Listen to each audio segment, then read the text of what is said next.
నరేంద్ర మోదీ గారి యొక్క కేంద్ర ప్రభుత్వం ద్వారా గత 10 సంవత్సరాలు అంటే టిఆర్ఎస్ పార్టీ అధికారంలో 10 సంవత్సరాలు కూడా దాదాపు 10 లక్షల కోట్ల రూపాయలు తెలంగాణ యొక్క అభివృద్ధి కోసం నిధులు ఇచ్చినారు. కానీ వీళ్ళు తప్పుడు ప్రచారం చేస్తారు. ఎప్పుడు కేంద్రం నిధులు ఇస్తలేదు, అబద్ధాలు మాట్లాడి ఓట్లు రాబట్టుకున్నటువంటి ప్రయత్నం చేసింది టిఆర్ఎస్ పార్టీ. ఈనాడు అదే పాటతో కాంగ్రెస్ పార్టీ మాట్లాడుతూ ఉంది. కేంద్ర ప్రభుత్వం నరేంద్ర మోదీ గారి ప్రభుత్వం తెలంగాణకు నిధులు ఇస్తలేదు అనేటటువంటి అబద్ధాలు ప్రచారం చేస్తా ఉన్నారు. అసలు నరేంద్ర మోదీ గారి ప్రభుత్వం కేంద్ర ప్రభుత్వం నిధులు ఇవ్వకుంటే ఈ రోజు తెలంగాణ రాష్ట్రంలో గ్రామాల్లో ఒక తట్టెడు మట్టి కూడా ఎత్తలేనటువంటి పరిస్థితి అనే విషయాన్ని గమనించాలని చెప్పి సందర్భంగా నేను కోరుతా ఉన్నా. ఈరోజు ఎక్కడ కూడా ఈ రాష్ట్ర ప్రభుత్వం నిధులు లేక మంత్రుల మధ్య పంచాయతీలు, మంత్రుల మధ్య పంపకాల పంచాయతీలు, ఎవరెంత పర్సెంటేజ్ సంపాదిస్తున్నారు, ఎవరని భూములను ఆక్రమించుకుంటున్నారు, ఎవరని సెటిల్మెంట్లు చేస్తున్నారు, ఈ 4-5 ఏళ్ల వల్ల రామ్ ఎట్లాగూ మనము ఎంతెంత దోచుకొని పోవాలి, ఎంతెంత జమ చేసుకొని పోవాలనేటువంటి ఆలోచన తప్ప తెలంగాణ ప్రజల గురించి కానీ తెలంగాణ అభివృద్ధి గురించి కానీ ఈ రోజు ఈ రాష్ట్ర ప్రభుత్వం ఆలోచిస్తలేని విషయాన్ని ప్రజలందరూ గుర్తించాలి. ముఖ్యంగా జూబ్లీ హిల్స్ ఓటర్లందరూ కూడా గుర్తించాలని చెప్పి సందర్భంగా నేను కోరుతా ఉన్నా. మీరు కూడా ఎక్కడెక్కడి నుంచో గ్రామాల నుంచి ఉపాధి కోసం బతకడానికి హైదరాబాద్కు వచ్చినారు. జూబ్లీ హిల్స్ అనేక వాడలు, అనేక డివిజన్లలో మీరు నివాసం ఉంటున్నారు. అక్కడ పరిస్థితులు మీ కళ్ళకు కట్టినట్టు కనిపిస్తా ఉన్నాయి. ఈ 2 ఏళ్లలో ఏదైనా మార్పు జరిగిందా, ఏదైనా అభివృద్ధి జరిగిందా అనే విషయంలో మళ్ళీ ఇప్పుడు మోసం చేయడానికి, అబద్ధాలు చెప్పి మీ ఓటర్ను పొందడానికి 2 పార్టీలు కుట్రవని భారతీయ జనతా పార్టీని గెలవకుండా చేయాలనేటటువంటి ఆలోచనతో వాళ్ళు చేస్తున్నటువంటి కుట్రను మీరందరూ కూడా భగ్నం చేయాలి. మీరు భారతీయ జనతా పార్టీని గెలిపించక్కడ అని చెప్పి నేను కోరుతా ఉన్నాను. ఈరోజు రాష్ట్ర మంత్రులు, అసలు ఎమ్మెల్యేలు అసంతృప్తుల వాళ్ళ లోపల వాళ్ళకే తృప్తి లేదు ప్రభుత్వం మీద. స్వయంగా వాళ్ళ ఎమ్మెల్యేలు మాట్లాడుతుండ్రు, మంత్రులు మాట్లాడుతుండ్రు 3 నెలల కంటే ఈ ప్రభుత్వం ఉండదని వాళ్ళే చెప్తున్నారు. 3 నెలలే ఈ ప్రభుత్వం ఆయుష్ అని మేం చెప్పలేదు. ఆ పార్టీలో ఉన్నటువంటి వాళ్ళే చెప్తున్నారు, కాంగ్రెస్ పార్టీలో ఉన్నటువంటి వాళ్ళే మాట్లాడుతున్నారు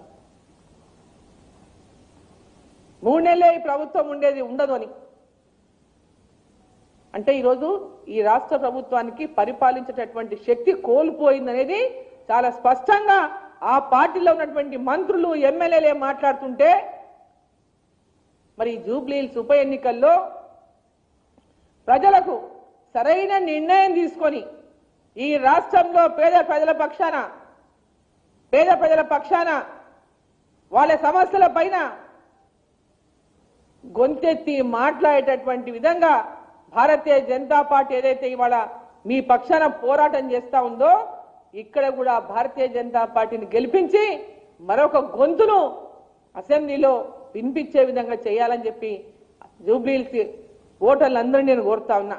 ఇంకొక విషయం, జూబ్లీ హిల్స్ లో ఉన్నటువంటి చదువుకున్నటువంటి వాళ్ళు, ఉద్యోగులు కానీ వ్యాపారస్తులు కానీ అనేక మంది ఆ రోజు ఎక్కడెక్కడున్నా, మీరు ఏ ప్రాంతంలో ఉన్నా మీ ఓటు హక్కు ఉన్న ప్రతి ఒక్కరూ ఓటింగ్ లో పాల్గొని భారతీయ జనతా పార్టీని గెలిపించాల్సినటువంటి అవసరం ఉన్నదని చెప్పి సందర్భంగా నేను తెలియజేస్తా ఉన్నా. మనం చూస్తాం, హైదరాబాద్ లో పట్టణాల్లో ఓటింగ్ జరిగినప్పుడు చాలా తక్కువ శాతం పోలింగ్ జరుగుతుంది. ప్రభుత్వంలో నుంచి అన్ని ఆశిస్తాం, బట్ ఓటింగ్ విషయానికి వచ్చే వరకు పోలింగ్ బూత్ దాకా వెళ్లి ఓటేసినటువంటి ఓపిక కూడా కొందరికి ఉండదు.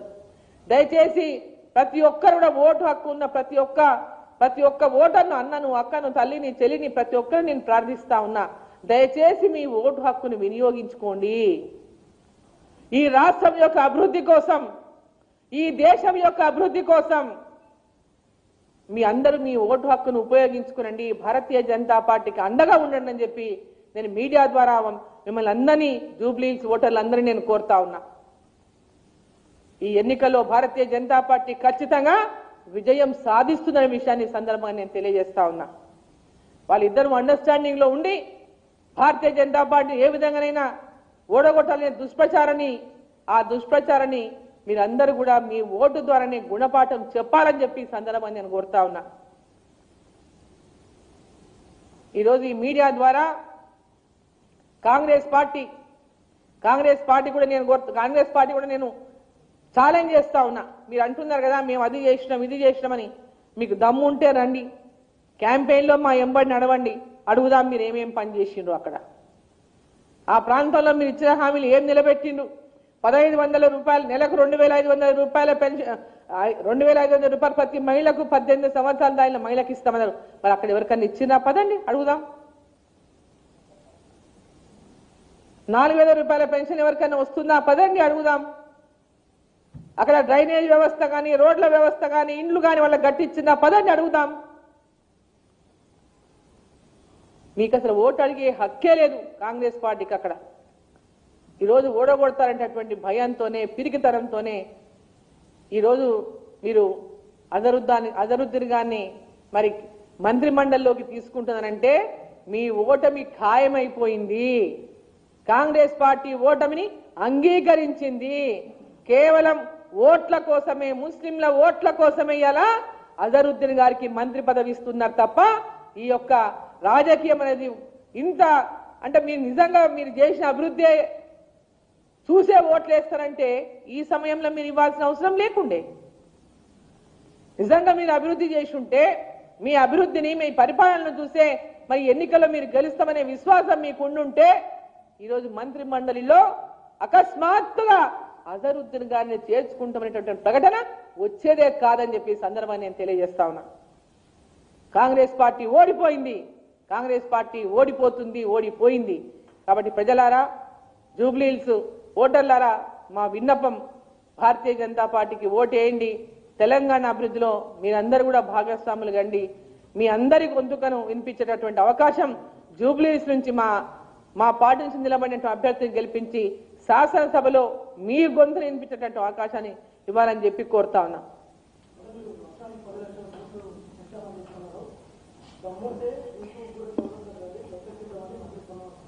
అనేక సార్లు చెప్పారు, ఎవరు రాలే చర్చకి. కిషన్ రెడ్డి గారు అనేక సార్లు ఛాలెంజ్ చేస్తే వాళ్ళు ఎవరైనా వచ్చిందా చర్చకి? కేవలం మీడియాల ముందే మాట్లాడితే వాళ్ళు ఎవరైనా చర్చకు వచ్చిందా?